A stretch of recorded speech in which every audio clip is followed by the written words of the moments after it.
नमस्कार, सच कहूं बुलेटिन में आपका स्वागत है। पेश है आज के मुख्य समाचार।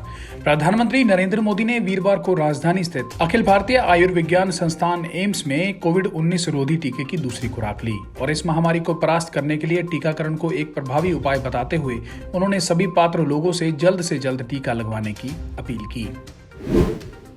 कांग्रेस के पूर्व अध्यक्ष राहुल गांधी ने प्रधानमंत्री नरेंद्र मोदी के परीक्षा पर चर्चा कार्यक्रम की पृष्ठभूमि में वीरवार को उन पर कटाक्ष करते हुए कहा कि खर्चा पर भी चर्चा होनी चाहिए।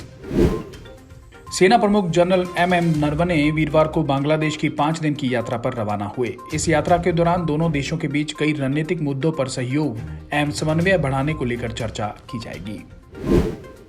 भारत में प्रतिदिन कोविड-19 रोधी टीके की औसतन 34,30,502 खुराकें दी जा रही हैं, जिसके साथ ही देश में रोजाना लगाए जाने वाले टीकों की संख्या के मामले में दुनिया भर में भारत पहले स्थान पर पहुंच गया है।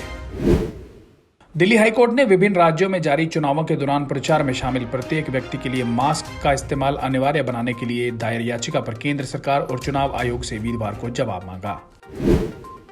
भारत में एक दिन में कोविड-19 के 1,26,789 नए मामले सामने आने के बाद देश में संक्रमितों की कुल संख्या बढ़कर 1,29,28,574 हो गई है। वहीं उपचाराधीन मामले भी 9 लाख के पार चले गए हैं। राकांपा अध्यक्ष शरद पवार ने वीरवार को कहा कि केंद्र ने कोविड-19 से निपटने में महाराष्ट्र को मदद का आश्वासन दिया है। महाराष्ट्र में वर्तमान कोरोना वायरस की स्थिति गंभीर बनी हुई है। कर्नाटक में वेतन संबंधी मुद्दों को लेकर सड़क परिवहन निगम के चालकों और परिचालकों की अनिश्चितकालीन हड़ताल के दूसरे दिन वीरवार को राज्य के अधिकतर हिस्सों में बस सेवा प्रभावित हुई। विश्व बैंक के अध्यक्ष डेविड मालपास ने कहा कि वैश्विक वृद्धि अधिक तेजी से होगी, जिसकी अगुवाई अमेरिका, चीन और भारत करेंगे। लेकिन उन्होंने कहा कि कोविड-19 के कारण बढ़ती असमानता पर भी चिंता होनी चाहिए।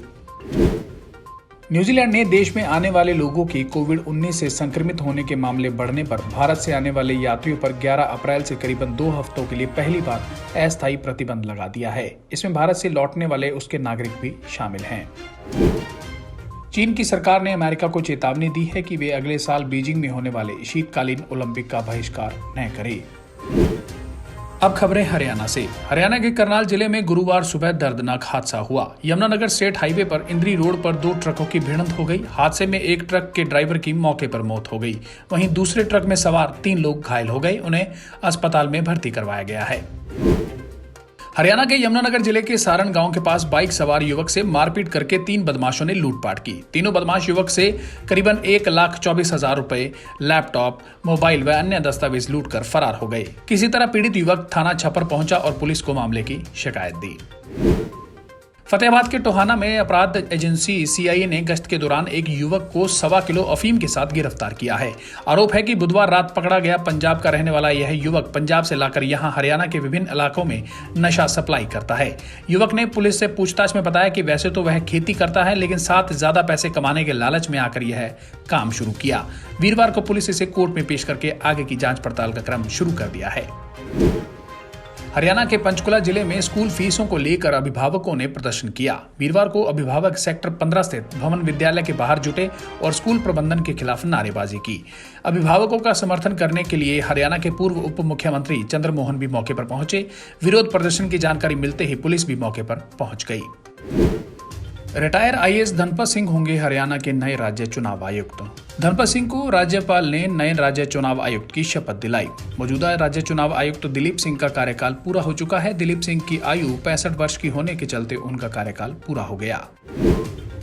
वीरवार को सिरसा में कोरोना ब्लास्ट हुआ। एक साथ 71 नए मामले सामने आए। कोरोना के दूसरे स्ट्रेन के बाद अब तक सबसे ज्यादा मामले सिरसा में आए हैं। सिरसा में टोटल एक्टिव केस 355 हो गए हैं, जबकि 37 मामले सिरसा शहर में से आज आए। करनाल प्रशासन ने गेहूं खरीद का विकल्प निकाला है। सरकार के आदेश के बाद टेम्परेरी तौर पर डिपो होल्डर्स को लाइसेंस दिया है। 100 डिपो होल्डर्स को गेहूं खरीद का लाइसेंस दे दिया गया है। वहीं करनाल में गेहूं की खरीद प्रक्रिया शुरू हो चुकी है। आढ़तियों की हड़ताल के बारे में गृह मंत्री अनिल विज का बयान आया। उन्होंने कहा कि समस्या का जल्द समाधान होगा और सरकार की आढ़तियों से बातचीत जारी है। आढ़तियों की मांगों पर विचार किया जा रहा है।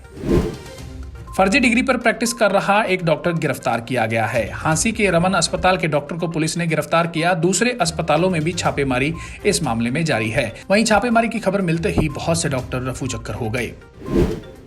हरियाणा के सैनिक व अर्धसैनिक कल्याण राज्य मंत्री ओम प्रकाश यादव ने कहा कि प्रदेश के अर्धसैनिक बलों के शहीद जवानों के नाम जिला शहीदी स्मारकों पर लिखे जाएंगे। उन्होंने यह निर्देश यहां सैनिक व अर्धसैनिक कल्याण विभाग के अधिकारियों की बैठक में दिए।